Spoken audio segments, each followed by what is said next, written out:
Pour les diamètres extérieurs, on va y aller avec le bar out. Et je vais commencer par créer ma première ligne qui se trouve être ma ligne de mon diamètre majeur de mon filetage. Alors, je vais créer cette ligne-là ici, en premier, avec mon chanfrein au début de ma ligne, ce qui veut dire le SCNR. Alors, je vais faire un bar out. Bon, le retract numéro 1. Le point de départ en X et en Z, ben, ça va être par rapport à mon diamètre brut de 1 pouce 250. Et le Z, c'est par rapport à l'origine pièce 0 que j'ai dressé tout à l'heure. Alors, vitesse de coupe 400 et 800. L'avance de dégrossissage, c'est 10 millièmes. La profondeur de coupe au rayon, ça va être des passes de 50 millièmes. L'outil qui va dégrossir, c'est le 1 selon le MOS et le 3 pour la finition. Et je vais commencer par une ligne. Alors, je vais programmer ligne. SCNR, je veux un chanfrein de 62 millièmes par 45. Alors, je vais écrire 62 millièmes. Le point final de ma ligne, ça se trouve à être le point qui est ici. Alors, le X reste pareil. C'est 987. On a commencé ici, on s'en va en ligne droite, alors c'est pareil. Point 987.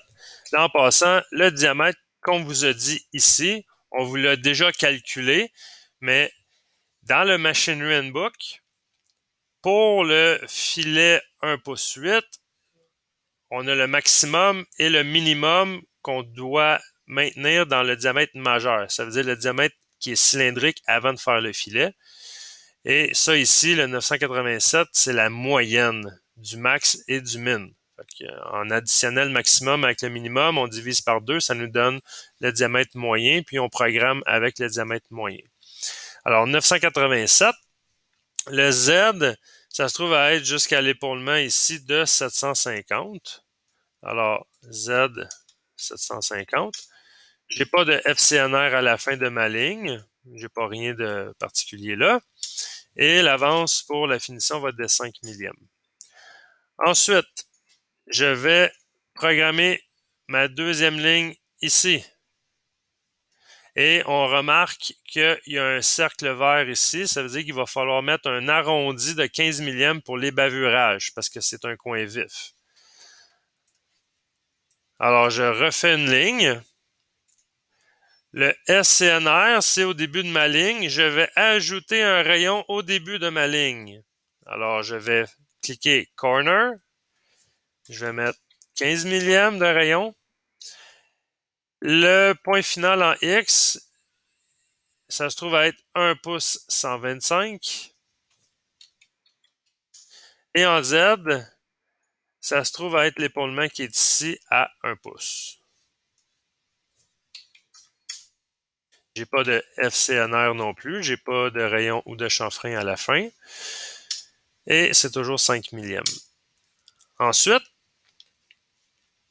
là, pour les besoins de la cause, ce qu'on va faire, c'est que moi, je veux rajouter un petit rayon débavurage ici aussi. Sauf que ce diamètre-là, c'est la matière brute. On ne l'usine pas nécessairement, mais je vais tout simplement créer une mini-ligne, comme ça ici, pour être en mesure de faire le rayon au coin pour ébavurer le coin vif. Alors, ce qu'on va pouvoir faire, on va recréer une troisième ligne. Je vais mettre un corner de 15 millièmes. Ça, c'est le début de ma ligne. Il va y avoir un rayon de 15 millièmes ici. Et je vais faire une petite ligne, par exemple, de 100 millièmes de long. Alors, pour le X, ben, ça va être le diamètre brut, 1 pouce et quart. Et le Z, ben, ça va être 1 pouce 100 millièmes pour la longueur en Z. J'ai pas de FCNR non plus et j'ai 5 millièmes d'avance. Je vais activer le plot shape ici. Je peux l'intégrer à mon Mazzacam comme ça ici. Et on voit qu'on a le chanfrein. Je le descends un petit peu. Le chanfrein, le diamètre majeur jusqu'à l'épaulement. J'ai mon petit rayon ici de 15 millièmes pour faire cette ligne-là qui se trouve être ma ligne verte. Je remonte. J'ai un petit rayon ici dans le coin pour ébavurer le coin vif. Puis j'ai mon diamètre brut qui se trouve être ma petite ligne que j'ai programmée. Alors ça, c'est fait. Alors je dois faire Shape End pour terminer mon Bar Out. Là, on va faire la rainure.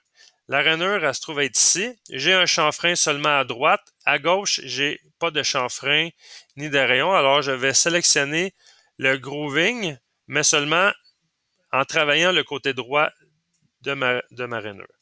Alors, je vais faire GRV, Groove, Out. Je veux travailler seulement le côté droit, alors c'est le numéro 2. Le nombre de rainures, 1. Le pitch, j'en ai pas. La distance entre les rainures identiques. La largeur, c'est 150 millièmes de largeur.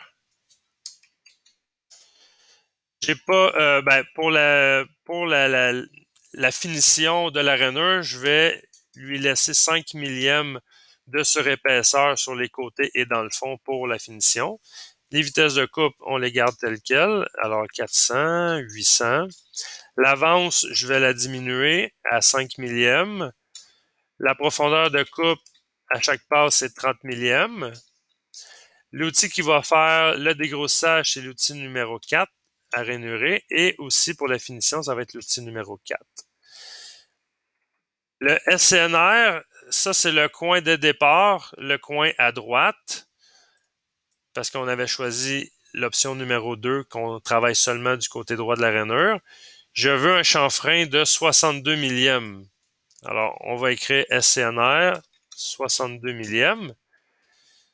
Le point de départ en X et en Z de ma rainure. Le point de départ en X, c'est 987. Oups, désolé. 987. Et en Z, ça se trouve à être 750 millièmes moins la largeur de ma rainure qui est ici, moins 150, ce qui va me donner 600 millièmes comme point de départ de ma rainure. Alors, je vais écrire 600 millièmes ici. Là, je vais juste comme dézoomer un peu. Je vais le zoomer autrement, comme ça ici. Là, on voit déjà que ça commence à ressembler à la pièce. Ensuite, le point final en X, le diamètre au fond, ça va être 771. Alors, 771. Et le point final en Z, on a commencé à 600 millièmes, on va finir à 600 millièmes aussi en Z. C'est une rainure qui est droite. J'ai pas de coin ou d'arrondi dans le fond de ma rainure, alors j'écris rien ici. J'ai pas d'angle non plus. Et l'avance pour la finition va être également de 5 millièmes.